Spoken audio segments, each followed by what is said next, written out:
লাল পোশাক পরিধান করার ব্যাপারে প্রশ্ন করেছেন একজন, পুরুষের জন্য লাল পোশাক পরিধান করা নিষিদ্ধ কিনা। পুরুষের জন্য লাল পোশাক পরিধান করা পুরোপুরি নিষিদ্ধ বা হারাম এরকম কিছু না। তবে হানাফি মাযহাবে, হানাফি ওলামায়ে কেরামের মতে পুরুষের জন্য লাল পোশাক পরিধান করা মাকরুহ বা অপছন্দনীয়।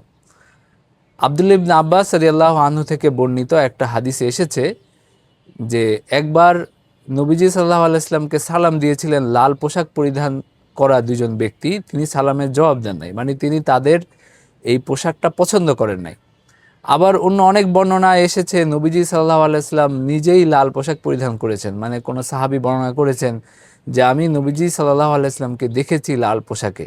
তো এটার ব্যাখ্যায় তারা বলেন যে এই লাল মানে হলো লাল এবং সাদা বা সবুজ, এটার ডোরা কাটা যেটাকে বলে, মানে এটা অবিমিশ্র লাল পোশাক নবীজি সাল্লাল্লাহু আলাইহি ওয়াসাল্লাম পরিধান করেন নাই। অবিমিশ্র লাল, একেবারে পুরা লাল পোশাক রং, এটা নবীজি সাল্লাল্লাহু আলাইহি ওয়াসাল্লাম অপছন্দ করেছেন। এটা কোন ধরনের লাল রং ছিল এটাও বুঝতে হবে, কারণ নবীজি সাল্লাল্লাহু আলাইহি ওয়াসাল্লামের সময়ে আমাদের সময়ের যে কমলা রং এবং যে হট পিঙ্ক, এই সব কিছুই কিন্তু লাল রঙের অন্তর্ভুক্ত ছিল।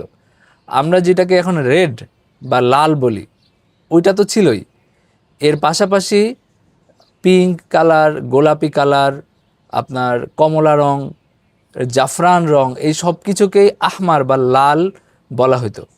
আমরা এমন লাল রং পরিহার করব যেই লাল রঙগুলো আমাদের সমাজে মেয়েলি রং হিসাবে প্রসিদ্ধ, মানে মানুষ এটাকে দেখলে মেয়েলি রং মনে করে। যেমন আমাদের দেশে হট পিঙ্ক আছে, আমাদের সম্প্রতি যে বাস সার্ভিস চালু হলো যেই রঙে, তো এই রঙটা মেয়েদের রং হিসাবে প্রসিদ্ধ এবং মানুষ এটাকে মেয়েদের রং মনে করে, মেয়েরা এরকম জামা কাপড় পরে এবং এটা মেয়েদের সাথে বেশি মানায়।